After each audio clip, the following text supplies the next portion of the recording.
If you're anything like me, then you've probably considered getting a Jeep Gladiator at some point in time. And it probably went something just like this. Oh. All right, let me jump online. Let me see if I can find myself a Jeep Gladiator real quick.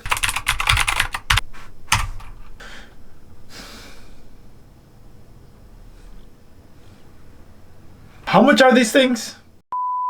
What is up, guys? Welcome back to the channel. We are jumping right into today's video. We are talking about my main reason for liking a Jeep JLU over the Gladiator.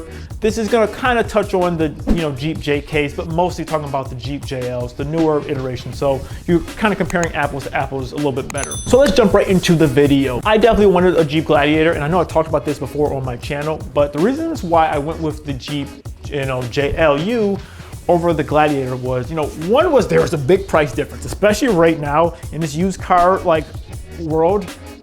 Gladiators are just going for crazy top dollar. I mean, so are Jeeps as well, but they always go for top dollars, just like Gladiators are just go. To get like a comparable Gladiator for the same year as the JLUs, you're gonna be paying like top dollar. So, you do save yourself a little bit of money. But here's some of the reasons why you should probably consider still even getting a normal Jeep, JL. For me, I personally enjoy having the enclosed back of the Jeep, having everything all enclosed. Don't get me wrong, with the Gladiator, you can get a cap on the back that will keep everything enclosed.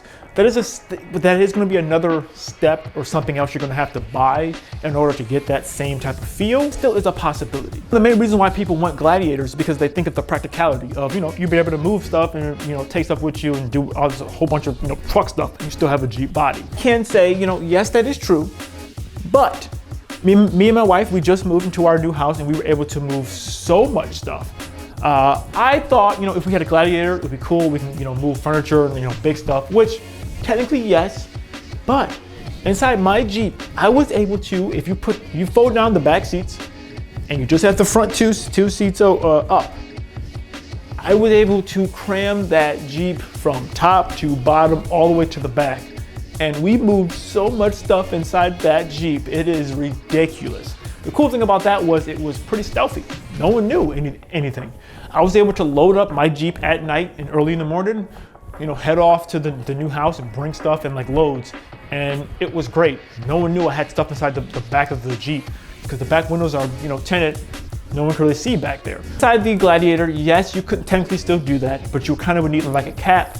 If you don't have a cap or a tonneau cover, people can see what you have inside the bed of the truck. It does help for like moving like kind of big and bulky type of awkward type of furniture, but for just like boxes and stuff like that. And I was able to like literally load that thing up from top to bottom all the way. So I used every square footage of the back of the Jeep, and I was able to move like the majority of our stuff just inside of our Jeep. And that goes along with doing overlanding and camping. The reason why most people buy Jeeps because they want to go, off-road. Having the back end of the vehicle all enclosed. For me, I like that more. I like the fact that you can be much more stealthy. You can, if you need to, you can go from the back, get into the driver's seat and drive away. In case anything happens, any type of emergency, you can just get up and go. I personally like that a little bit better. I know you can do that with a Gladiator if you have like a cap on the back. You can technically get to the front if you were to climb through the back window to get to the, cabin. Me personally, I like having like just that quicker accessibility just to get to the cabin of the vehicle. I can definitely say I've definitely slept inside the Jeep multiple times, and it's always good to just know, like, in case anything happens, you can get up, get into the cabin seat and just drive away.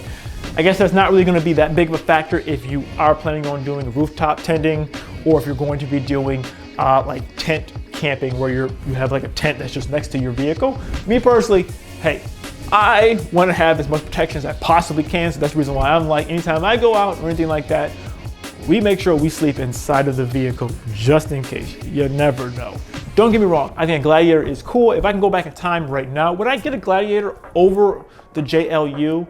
I don't really know. Honestly, I don't really know. I think it is cool. You have the best of both worlds. You do have a Jeep, but you do have a truck, and you kind of mix them together. That is very, very cool. Plus you get extra towing capacity, which is, that's not that useful to everyone, but it would be nice to have a little bit extra towing capacity. If I realized I probably wouldn't need it, especially like not right now, the heaviest thing I probably would be carrying with the Jeep is just like a motorcycle trailer, or even something like, you know, like a motorcycle hitch. It's probably like the only thing I would probably be carrying with the Jeep right now. So for me, it didn't really make that big of a difference. But for some people though, you want to have a little bit extra towing capacity, so that makes more sense. Yeah, so in that case, you know, go with the actual truck. So in short, if you are thinking about getting a Gladiator, but you're seeing that these prices are ridiculous right now, you know, consider getting a normal JLU. It may be the right option for you, and some of the things that you thought that you wanted with the Gladiator, you might be able to get away with the normal JLU. But with anything though, don't settle. If you have your heart set on getting a Gladiator, save up a little extra money, you know, sacrifice a little bit, get the Gladiator, because you don't want to regret it down the line. Me personally, am I happy with my JLU? Honestly, yes, I love it, and I don't really think I would really want a Gladiator at this point in time, but who knows what the future may hold. Now with that being said, you don't want to miss this video right here where we went on our cross-country road trip inside the Jeep JLU. If you want to check out what's it like sleeping inside the back of a Jeep, check this video out right here. We'll see you in the next video, guys. See ya.